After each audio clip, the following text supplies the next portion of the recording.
My name is David Spear. I am originally from St. Louis, Missouri. I've lived in Columbia since 2000, and I've been an artist, working artist in the community since then.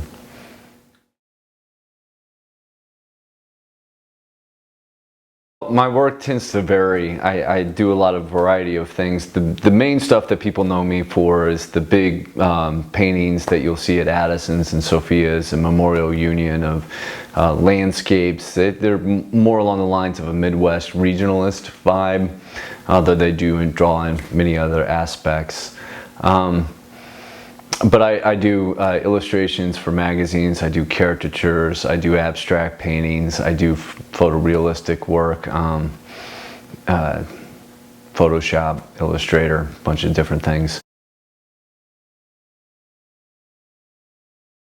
I get up at 4:15 and then I go to the gym, and then I get back at 6 and I get ready for my middle school kids to get them on the bus, and then I work on my elementary school girl to get her on the bus, and then once they're all on the buses, I come in the studio and I just start working, and I usually have until 3 o'clock.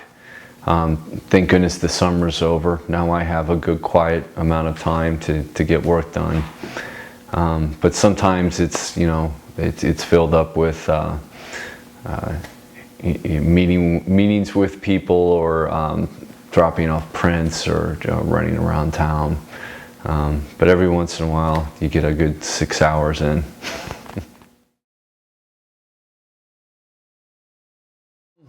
Well, I mean, obviously there's the freedom to work whenever you want, but that's also a burden, because every minute of your time is, you know, you're wondering what you could do and what you could work on.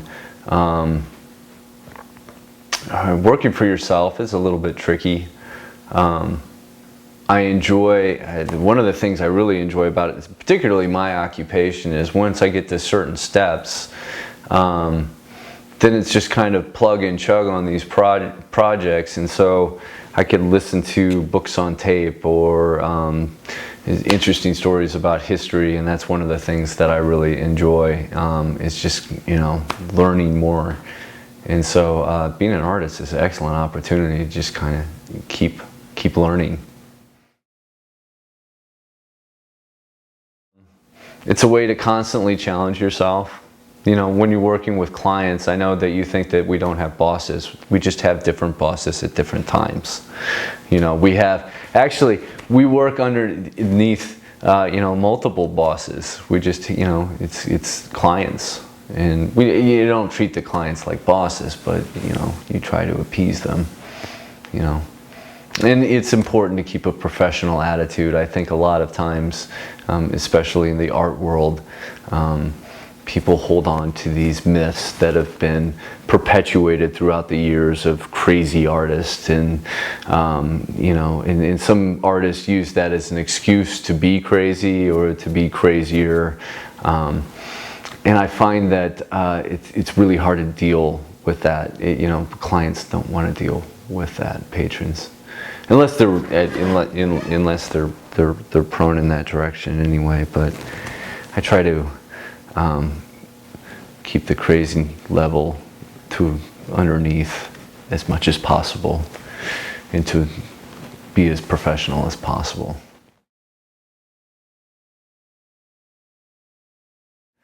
The challenges are, it's just monetary, financial, just kind of keeping jobs coming in. There's huge dry spells that happen periodically. And you know, you just have to kind of work through those. There's been some good things that have happened, you know, for independent people that are working on their own. Obamacare was huge for us. A lot of people love to knock Obamacare, but it saved us quite a bit of money, and really helped us out. Because unless you're in the system, you just don't get health care. So that's the interesting part.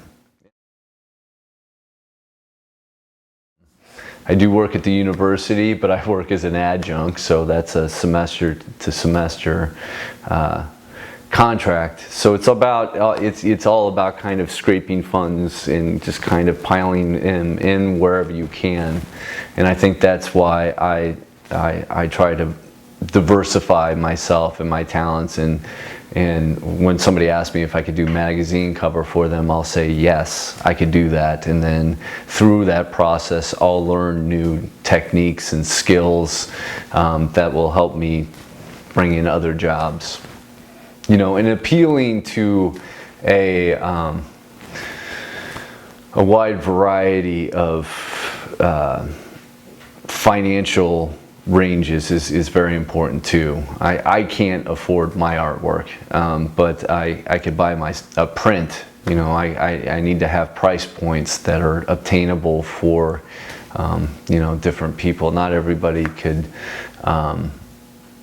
buy a 6 foot by 4 foot painting, or even has room for a 6 foot by 4 foot painting with, you know, so much detail and months that go into it.